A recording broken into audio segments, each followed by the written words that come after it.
Assalamualaikum warahmatullahi wabarakatuh. Nama saya Devia Yunda Nuraziza.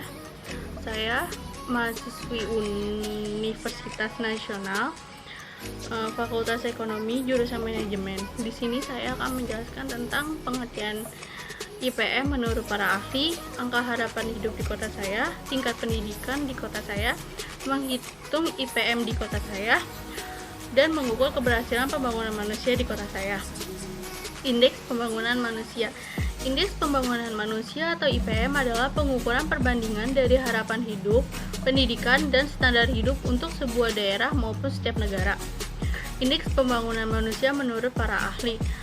Yang pertama, menurut Supono, tahun 1999, Indeks Pembangunan Manusia atau IPM merupakan indikator komposit tunggal yang digunakan untuk mengukur tingkat pencapaian pembangunan manusia yang sudah dilakukan di suatu negara atau wilayah.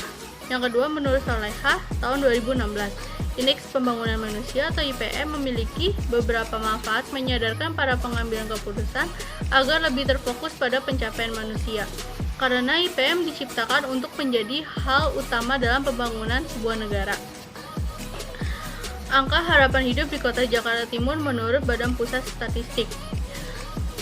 Pada tahun 2010, angka harapan hidup di Kota Jakarta Timur sebesar 73,89, tahun 2011 sebesar 73,92, tahun 2012 sebesar 73,95, tahun 2013 sebesar 73,98, dan tahun 2014 sebesar 74,00. Tingkat pendidikan di Kota Jakarta Timur menurut Badan Pusat Statistik. Yang pertama, harapan lama sekolah. Pada tahun 2010, harapan lama sekolah di Kota Jakarta Timur sebesar 12,11, tahun 2011 sebesar 12,28, 2012 sebesar 12,45, 2013 sebesar 12,63, dan 2014 sebesar 13,06. Yang kedua, rata-rata lama sekolah. Pada tahun 2010, rata-rata lama sekolah di Kota Jakarta Timur sebesar 10,78, 2011 sebesar 10,93, tahun 2012 sebesar 11,08, tahun 2013 sebesar 11,18, dan tahun 2014 sebesar 11,21. Saya akan menghitung indeks pembangunan manusia di Kota Jakarta Timur pada tahun 2014.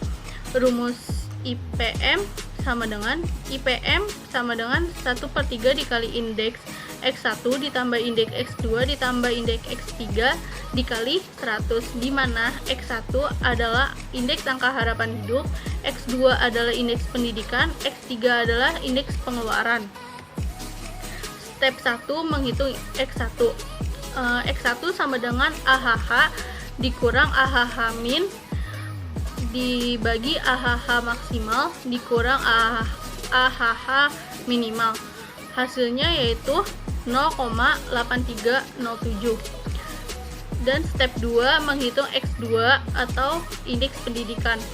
Yang pertama, kita akan menghitung harapan lama sekolah, yaitu sama dengan HLS dikurang HLS minimal dibagi HLS maksimal dikurang HLS minimal, dan hasilnya sebesar 0,7255.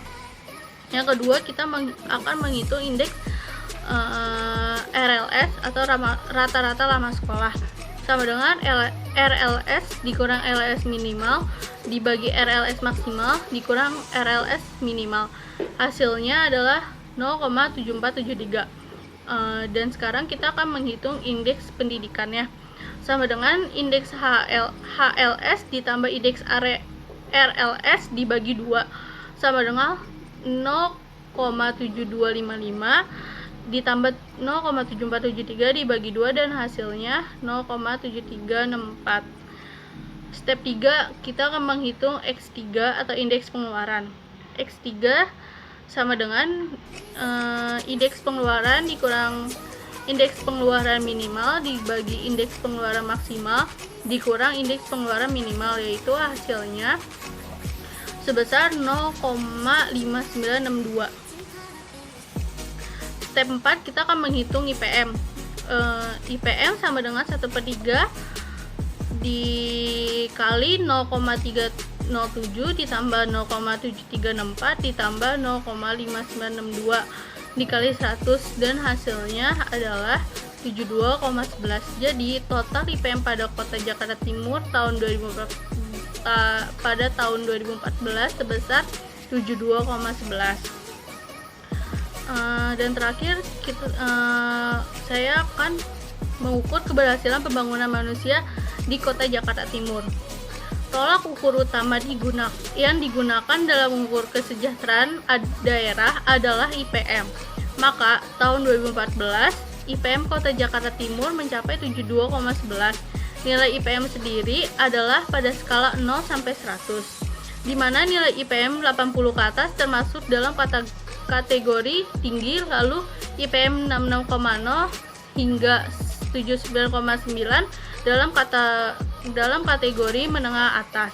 Kemudian nilai IPM 50 sampai 65,9 masuk kategori menengah bawah, serta nilai IPM kurang dari 50 termasuk kategori rendah. Dengan IPM 72,11 saat ini, maka Kota Jakarta Timur termasuk dalam kategori menengah atas dalam kinerja pembangunan kualitas hidup masyarakatnya dan kinerja pemerintahnya baik. Sekian dari presentasi dari saya, kurang lebihnya mohon maaf. Wassalamualaikum warahmatullahi wabarakatuh.